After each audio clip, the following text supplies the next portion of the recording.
Selamat pagi, nama saya Yohanes Subrata Sidabalok, NIM 119133139 dari Siskom RC.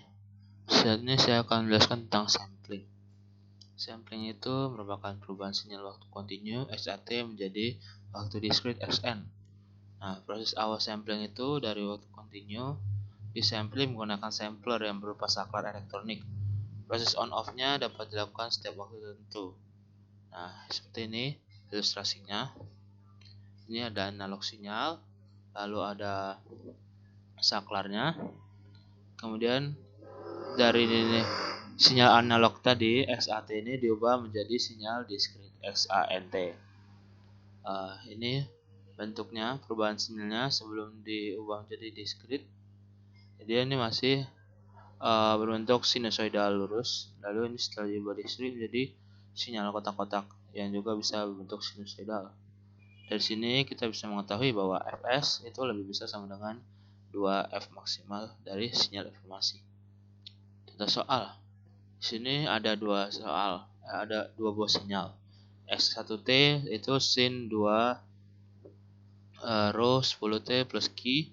Nah, lalu ada X2T sin 2 rho 10T plus Q. Ini adalah sinyal analog. Nah, dari sini kita bisa cari nilai frekuensinya. Frekuensinya dari mana? Ini dari 2 rho 10 ini. Ini sama saja kan sin omega T. Berarti omega itu adalah 2pi per F. Jadi kita bisa dapat nilai frekuensinya 10 dan 50. Lalu jika kedua sinyal tersebut disampling dengan frekuensi Fs yaitu 40 Hz, maka sinyal waktu discrete adalah, nah, kita bisa pakai rumus sin 2pi F per Fs N. Tadi F-nya ini yang pertama itu X1 itu 10 per Fs-nya 40. Nah, temulah sin pi per 2N. Lalu kita lakukan hal sama pada X2N. X sin 2pi 50 per 40N. Dapatkan sin 5pi per 2N. Sehingga ketika kita hitung dengan perhitungan, dapatkan nilai dari sin pi per 2N. Atau nilai ini juga sama dengan nilai dari X1N ini. Nah, dari sampling tersebut dinyatakan bahwa X2N itu sama dengan X1N.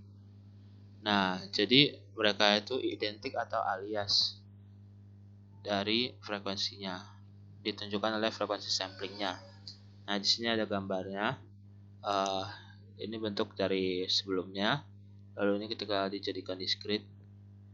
Nah, dari sini ada X1, di sini ada X2.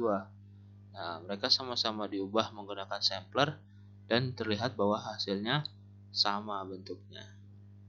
Nah, agar tidak terjadi aliasing, maka besarnya Fs minimal harus 2 kali frekuensi informasi atau dapat dihitung sebagai berikut. Fs lebih dari 2 Fmax. Fs lebih dari 2 kali 50. 50 ini tadi dari frekuensi kedua.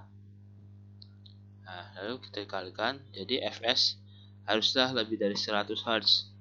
Nah, ketika nilai Fs 100 Hz, maka nilai dari X1 dan X2 ini tidak akan sama. Jadi nilainya akan berbeda sehingga tidak terjadi identik atau alias.